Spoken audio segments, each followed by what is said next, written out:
Hello friend, इस video में बात करेंगे SBI PO mains exam analysis और देखेंगे एक्सपेक्टेड कट ऑफ कितनी जा सकती है और साथ में देखेंगे कि एग्ज़ाम का लेवल क्या आया था और कौन कौन से क्वेश्चन अटेम्प्ट किए जा सकते थे। सबसे पहले इंग्लिश सेक्शन की बात करें तो इंग्लिश का जो सेक्शन था वो ओवरऑल मॉडरेट लेवल का पूछा गया था एसबीआई पीओ मेंस के हिसाब से।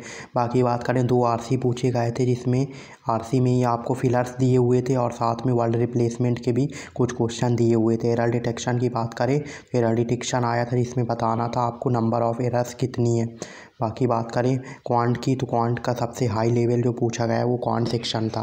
बाकी क्वांट सेक्शन की बात करें तो कैंडिडेट्स ने 4, 5, 6, 7 इसके अराउंड क्वेश्चन अटेम्प्ट किए हैं। बाकी जिनकी क्वांट अच्छी है उन्होंने अच्छे क्वेश्चन भी अटेम्प्ट किए हैं, लेकिन उन्होंने भी maximum 10 to 15 question he attempt किए हैं क्वांट सेक्शन में, जिनकी क्वांट बहुत ही अच्छी है। बाकी कुछ कैंडिडेट ने तो क्वांट में 2 से 3 क्वेश्चन भी अटेम्प्ट किए हैं।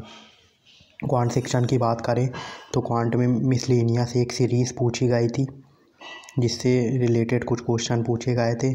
बाकी एसबीआई पीओ मेंस की बात करें तो इसमें सेक्शनल कट ऑफ तो होता नहीं है, तो आपने अगर किसी एक सेक्शन में कम क्वेश्चन भी अटेम्प्ट किए हैं तो आपको टेंशन लेने की ज़रूरत नहीं। बाकी अगर आप और सेक्शन को अच्छे से अटेम्प्ट करेंगे तो वो सेक्शन आपका जो जिसमें आपके कम अटेम्प्ट हुए हैं वो आपका बराबर ही हो जाएगा सब। हम बात कर लेते एक डीआई पूछा गया था, जिसमें प्लास्टिक और वुड टॉय का डेटा दिया हुआ था और साथ में एमी और ब्रिज 2% दिए हुए थे। बाकी बात करें कैलकुलेट डीआई आया था बॉयज़ एंड गर्ल बेस्ड।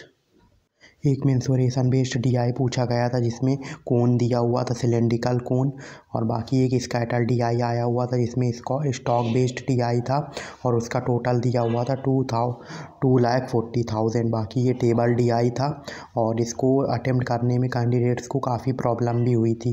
बाकी जो मेंसुरेशन बेस्ड डीआई आया था इसमें 2 क्वेश्चन पूछे गए थे।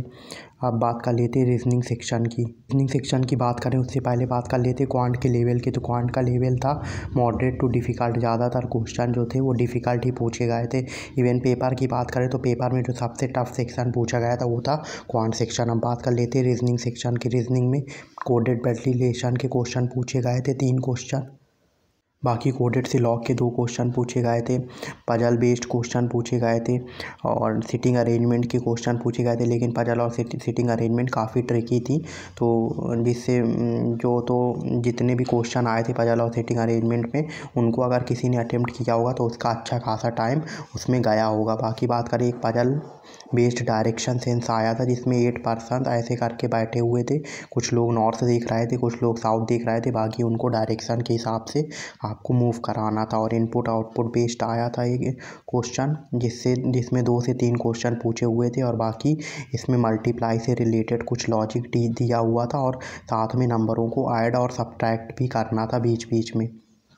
बाकी बात करें मिसलेनियस डेटा सफिशिएंसी आई थी 2 से 3 क्वेश्चन, इनको टाइम जो कि काफ़ी टाइम कंज्यूमिंग थे।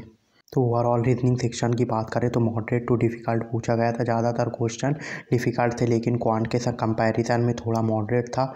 जिसमें इसके गुड अटेम्प्ट की बात करें तो अगर आपने 12 से लेकर 16 क्वेश्चन भी एक्यूरेसी के साथ अटेम्प्ट किए हैं तो आपने ठीक ठाक अटेम्प्ट किए हैं। बाकी डिस्क्रिप्टिव की बात करें तो ऑप्शन दिए हुए थे कि आपको 2 या 3 में से कोई एक अटेम्प्ट करना है। बाकी लेटर की बात करें तो एक लेटर आया था यूथ में जो डिप्रेशन है उससे रिलेटेड, आपको एडिटर को एक लेटर लिखना था। बाकी बात करें जो इसे आया था वो आया था गर्ल एंड बॉयज़ में जो इक्वालिटी है, जिससे कि इन डेवलपिंग इंडिया, मतलब कि गर्ल और बॉयज़ को एक तरह से माना जाए जिससे कि जो इंडिया का डेवलपमेंट हो सके, इससे रिलेटेड कुछ ऐसे पूछा गया था। अब बात कर लेते हैं जीए सेक्शन की। तो जीए का सेक्शन डिफ़िकल्ट पूछा गया है। बाकी कैंडिडेट्स को जीए को अटेम्प्ट करने में काफ़ी प्रॉब्लम हुई है क्योंकि डेटा बेस्ड क्वेश्चन पूछे गए थे। बाकी अगर आपने जीए में 10 to 15 क्वेश्चन भी एक्यूरेसी के साथ, मतलब कि 10 to 15 मार्क्स का भी एक्यूरेसी के साथ अटेम्प्ट किया है तो आपने अच्छे खासे क्वेश्चन अटेम्प्ट किए हैं जीए सेक्शन में। बाकी बात करें एक्सपेक्टेड कट ऑफ की, तो एक्सपेक्टेड कट ऑफ की बात करने से पहले मैं बता दूँ लास्ट ईयर जो पेपर आया था उससे जो पेपर था वो काफ़ी डिफ़िकल्ट था, तो इसमें इस एग्ज़ाम में कैंडिडेट्स के काफ़ी कम अटेम्प्ट हुए हैं। लास्ट ईयर के कट ऑफ की बात करें तो 250 में से जनरल कैटेगरी के लिए अराउंड 94 और एससी के लिए 77 अराउंड, एसटी के लिए 75, ओबीसी के लिए 86, ईडब्ल्यूएस के लिए 90 कट ऑफ देखने को मिली थी। बाकी अगर आप इसको 100 में से देखें तो 100 में से इतनी कट ऑफ आपकी लास्ट ईयर तक गई थी। और बाकी डिस्क्रिप्टिव के कट ऑफ की बात करें तो ये कट ऑफ आपको दी हुई है। तो इस साल के कट ऑफ की बात करें तो आउट ऑफ 250 आपको जो कट ऑफ है वो अराउंड 75 से लेकर 80 के बीच में जनरल कैटेगरी के लिए देखने को मिल सकती है।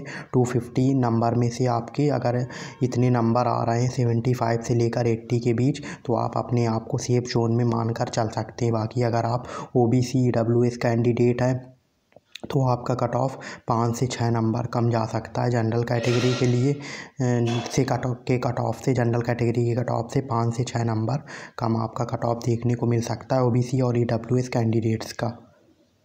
बाकी अगर आप SC ST कैंडिडेट हैं तो आपको 8 से 10 नंबर का भी डिफरेंस देखने को मिल सकता है जनरल कैटेगरी के कट ऑफ से।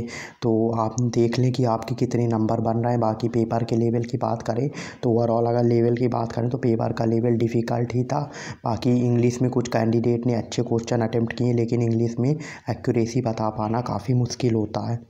बाकी कैंडिडेट्स के अटेम्प्ट की बात करें तो मैक्सिमम कैंडिडेट ने 50 से लेकर 80 के बीच में ही क्वेश्चन अटेम्प्ट किए हैं। तो कट ऑफ लास्ट ईयर से काफ़ी कम आपको देखने को मिल सकता है। Thank you. वीडियो को लाइक करें, चैनल को सब्सक्राइब करें। और जीए सेक्शन की बात कर ली मैंने, तो जीए सेक्शन जैसा भी आया हो, आपने कहीं से भी पढ़ा हो, लेकिन जो जीए का सेक्शन आया था वो डिफ़िकल्ट था, जिसको बनाने में डेटा बेस्ड क्वेश्चन सॉल्व करने में काफ़ी प्रॉब्लम कैंडिडेट्स को आई। Thank you. और हाँ, वीडियोस अच्छी लगती हैं तो वीडियो को लाइक करें, चैनल को सब्सक्राइब करें।